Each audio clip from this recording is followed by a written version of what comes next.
Sejumlah dokter spesialis Rumah Sakit Yulidin Awai Tapak Tuan melakukan aksi protes karena tunjangan kelangkaan profesi yang tidak dibayar. Aksi protes dilakukan dengan cara tidak memberikan pelayanan rawat jalan bagi pasien.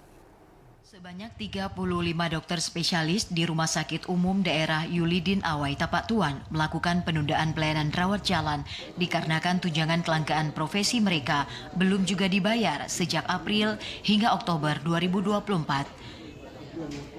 Akibat tidak masuknya dokter spesialis membuat sejumlah pasien rawat jalan tidak mendapatkan pemeriksaan medis.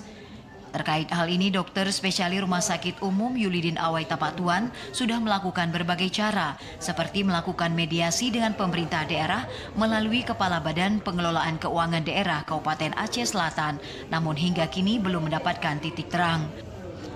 Direktur Rumah Sakit Umum Yulidin Awai Tapak Tuan, Dr. Syahmadi mengatakan para dokter spesialis menuntut tunjangan kelangkaan profesi dokter yang belum dibayarkan untuk segera dibayar.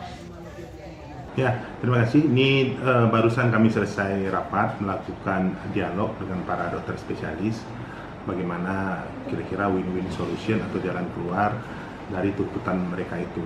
Jadi tuntutan para dokter spesialis ini adalah untuk dipenuhinya kekurangan tunjangan kelangkaan profesi mereka itu yang mampu dibayarkan oleh Pemda adalah 6 bulan, jadi sisa 6 bulan lagi itu yang mereka tuntut karena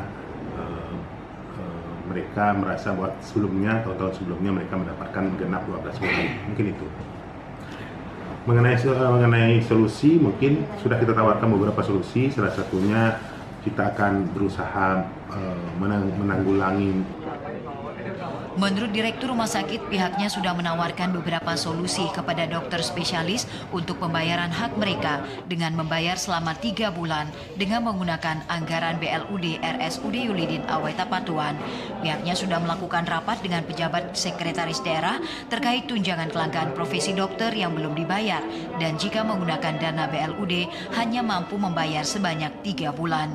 Diharapkan pemerintah Aceh Selatan untuk dapat secepatnya mengambil langkah terkait penyelesaian pembayaran tunjangan kelangkaan profesi dokter agar tidak mengganggu pelayanan rawat jalan di rumah sakit setempat. Dari Aceh Selatan, Asrul Yadi, TVRI Aceh melaporkan.